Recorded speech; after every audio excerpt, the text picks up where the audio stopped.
Stirring the coffee with chopsticks.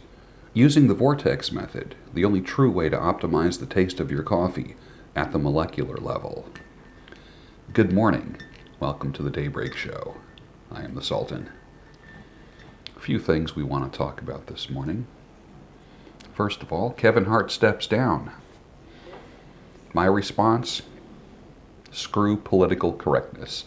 You are a comedian, dude. You make people laugh at other people's expense. That's okay. It's your job.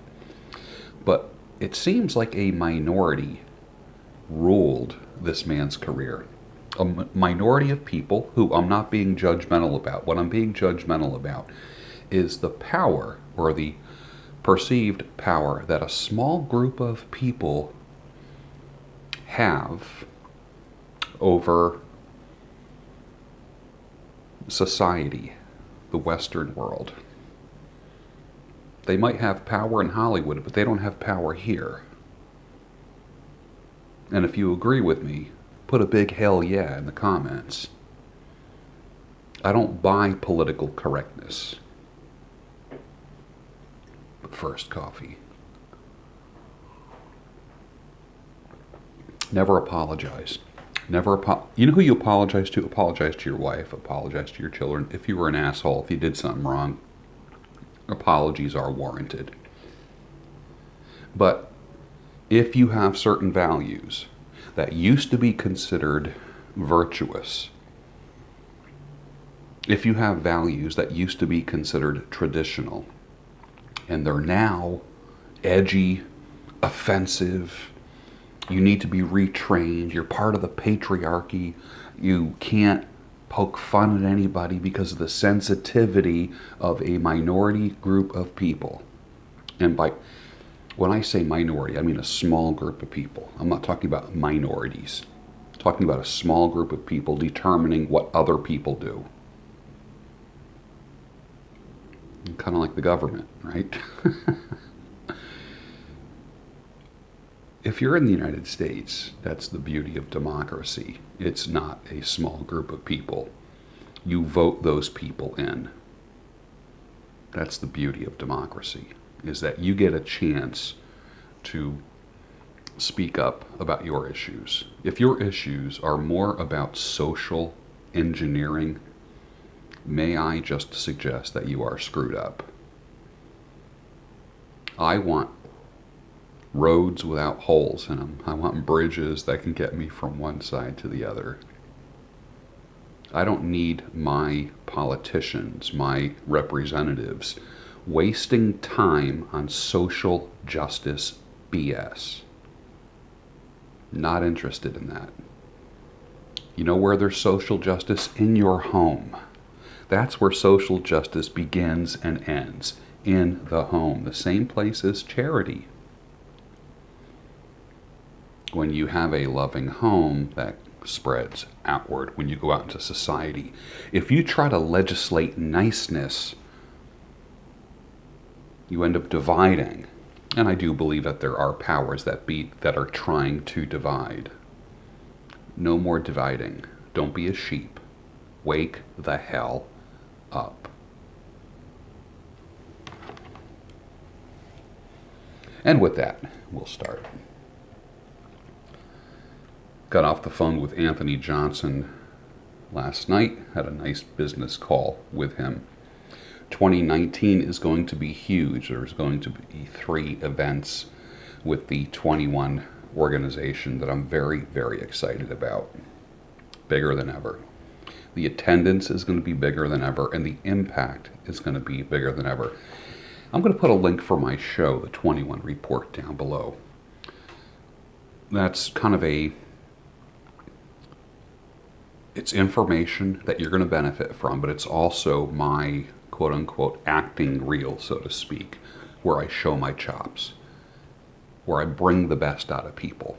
I want you to watch some episodes of that. There's going to be, at least 30 of these episodes that have been released, and I'm putting them in the community section, and I want you to watch all of them, and they're all about 20 minutes long, and tell me which one is your favorite? Which speaker spoke to you the most? So my show is getting rave reviews, and this is the one that's called the 21 Report, where I dress a little bit differently. It's not me just rolling out of the sack. And it's where I flex my journalism, speaking, research, and scholarship muscles with other leaders and bringing the best out of them. 2019 is going to be huge, bigger than ever as far as attendance and impact. We'll be going to Europe as well in July, going to Warsaw, Poland, and doing the European edition. Looking forward to that. Ready to start a new chapter, are ya? Please, ladies, don't give books a bad name. And I say that because as men go through dating sites, you never hear men saying, I'm ready to start a new chapter.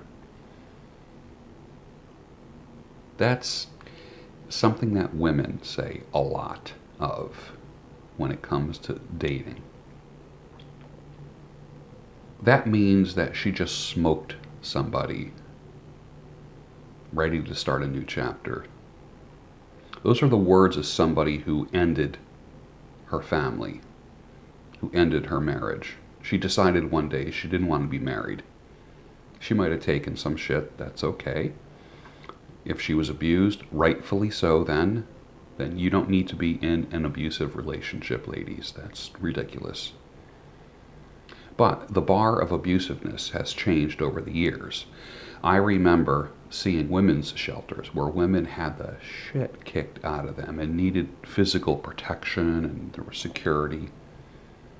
Now, if you disagree with a woman, you're abusive. If you raise your voice, you're abusive. Who doesn't when they argue or when they're working through things? Not everyone sits down and has a conference. Men, did you ever notice that every woman, single men, did you ever notice every woman you date came from, like she'll say, oh, my last husband was abusive. Isn't that amazing? Every woman is from an abusive relationship.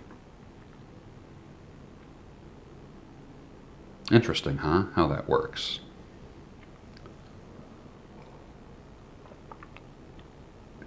You are someone's last chapter, and you're somebody's next chapter.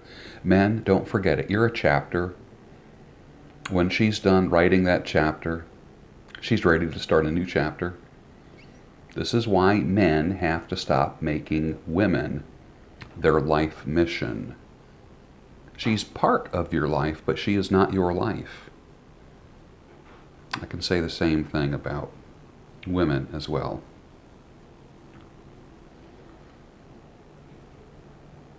As I said yesterday on the Daybreak Show, if she is your reason to live and then she leaves, then you don't have a reason to live, now do you? If she's your everything and that relationship ends, then your everything just left. Don't build your world around another human being. Men love doing this. They call their wife my better half. They call her the boss. Let me check with the boss first. Do not confuse what I'm saying, what I'm teaching you, with being an asshole. Love your wife. Love her. Love your girlfriend. Love your daughter. Love the women in your life. Be an example for them.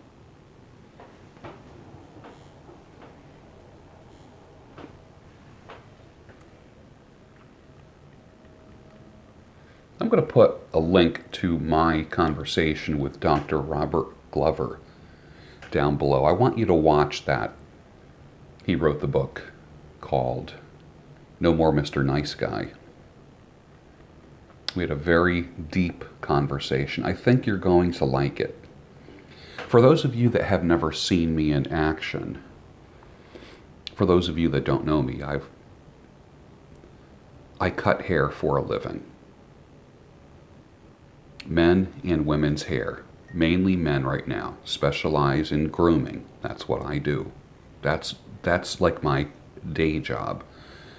Prior to that, for 22 years, I was a therapist. I taught in 5 colleges. Just to give you a little background. Taught in 5 colleges. I've created college courses. I've been on a speaking circuit for over 30 years, speaking at conferences, for those that don't know it, for those that are new to this. And I was a full-time commercial actor for 5 years and have done it part-time for probably 25 or 30 years. I can't keep track. I have a resume of over 350 media jobs between being in commercials, infomercials, doing voiceover, and so forth. I've lived a very full life, and I have a full life ahead of me as well. I'm excited about it. I'm not ready to retire. Neither should you. So one of the loves of my life is interviewing people. And that link will be down below, where I interview Dr. Robert Glover. One of the best interviews I've done. I love all my interviews because I'm not a gotcha journalist. I'm not one of these people. I'm not the kind of guy that corners people and tries to catch them in contradictions or belittle them like 60 Minutes does all the time. I'm not interested in that kind of journalism. I'm not interested in arguing like the talking head stuff. One person, bap, bap, bap, bap, bap, and then the other person, just like the news now is these split screens with 2 or 3 or 4 people just raising their voices at one another. I do my shows in the manner of people like Bill Moyers. Now, I don't like the politics of the 2 people that I'm going to mention, but I love their style. I like Bill Moyers, wonderful interviewer, very respectful. I used to really, really like Charlie Rose until he got Me Too'd and caved into that. I really like Joe Rogan. I enjoy his style. I like a more mellow style.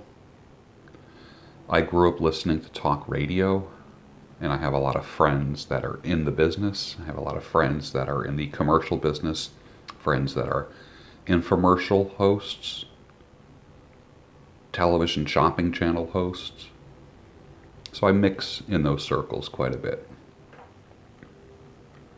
Tell me what you think when you watch the interview with Dr. Robert Glover. Would you rather have a full head of hair or a jacked physique? 25% said a full head of hair, 75% said a jacked physique. And there was 896 votes. Where am I getting all this information from? For those of you that are new, I'm basically just going over my Twitter feed from yesterday. Has anyone here gone through Dan Pena's program? Let me know if you have. I'm thinking of doing it. He does take people other than just young dudes. He takes people who are accomplished in life and makes them even more accomplished, and I'm very seriously considering doing it.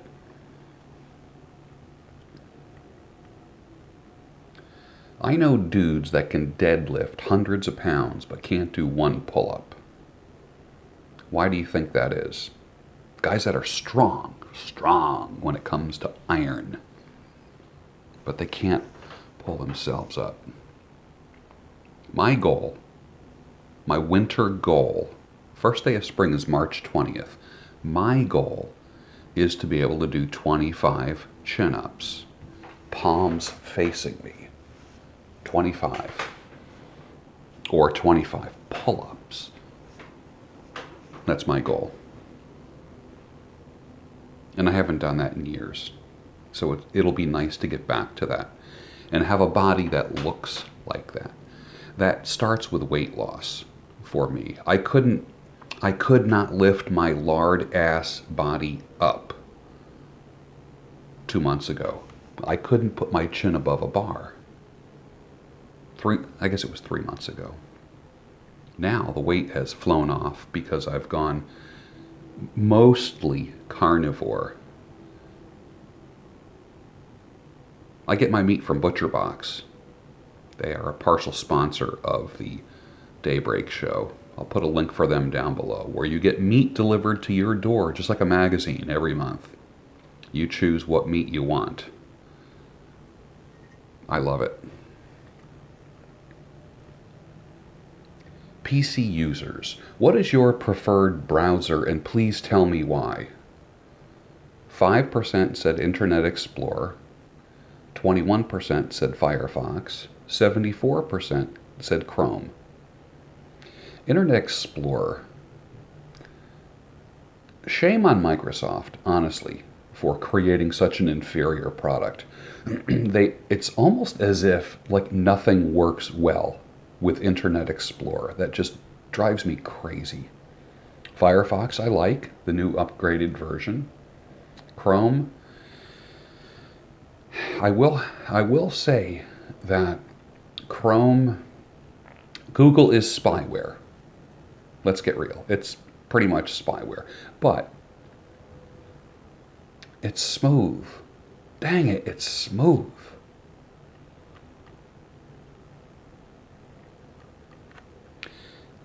And as I said yesterday, the book called The Rational Male by my friend Rollo Tomasi is truly a compass for men. There's no other way to put it. There will be a link for it down below. I tell men that helps them develop a sixth sense that was programmed or maybe even beaten out of them. Get the book, get the audiobook, and listen to it. Let me tell you something. One evening out with a few beers is going to cost you what? I know it's going to cost you more than this book will.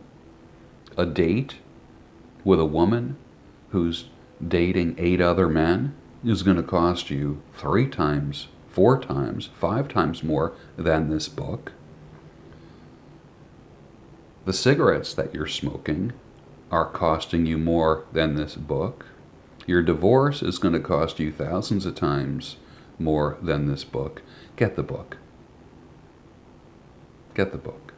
Read it 1,000 times. Listen to it over and over and over. The audiobook and the printed book. Buy 2 of the printed books and give 1 to a friend who's struggling. It's going to help them. Let's read from my blog.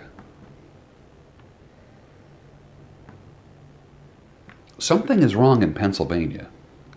I thought about it, now I'm writing about it. If I get a ticket for not wearing my seatbelt, I'm scratching my head. The state believes that I would be safer if I had my seatbelt on. But if I ride my motorcycle or motor scooter, I need to have a helmet on. I don't need to have a helmet on in Pennsylvania. That choice is left up to me. I get in a car, I have to put on a seatbelt or I can get fined. If I'm on a motorcycle, I don't have to wear a helmet. So let me get something straight here. Am I missing something? I scratch my head. I do wear my seatbelt, and so do my passengers, and we will not move until everyone clicks in. That's just the way it goes with me. I don't put the car in drive if everyone is not buckled up, especially my children and my friends. So if I get a ticket, when I look in the section where all the portions are itemized in my ticket, I see things like administrative costs, the actual fine itself, and I see an item called the CAT Fund, which is short for Catastrophic Fund.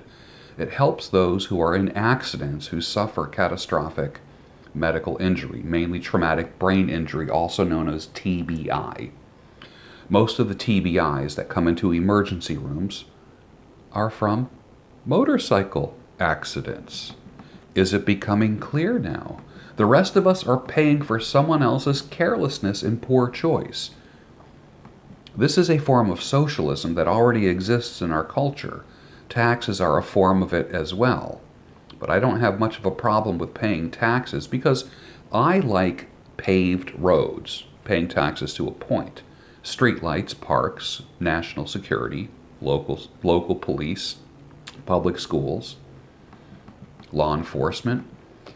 I'm not being insensitive to those who have a traumatic brain injury or the families who bear the burden of a TBI loved one who is now a patient.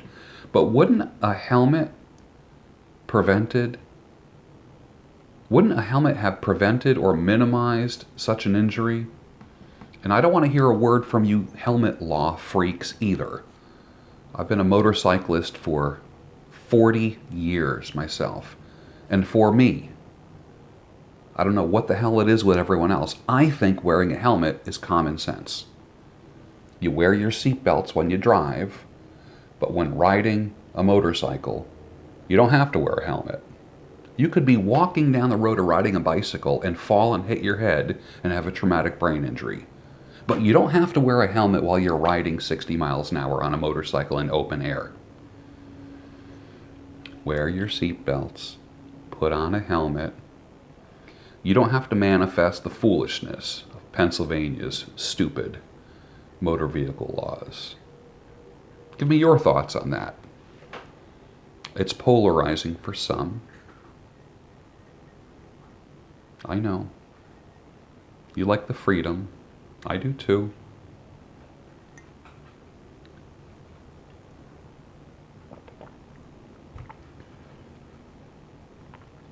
It's freezing here, just outside of Philadelphia. It's in the high 20s right now. Everything's frozen. We're not quite in the middle of winter yet. The winter season hasn't really started yet, officially. But I do know this. Today is December 7th. We got about 3 weeks left before the end of this year. Start planning your 2019, because 2019 is the year you get unstuck. 2020 is the year that you make your first million. And with that, I'm going to say, have a great day. Finish your coffee. 2019 is the year that you get unstuck. What are you doing? What are you going to do to get unstuck? Relationships, health, money. Keep coming back to the Daybreak Show. I'll give you some tips. Have a good day.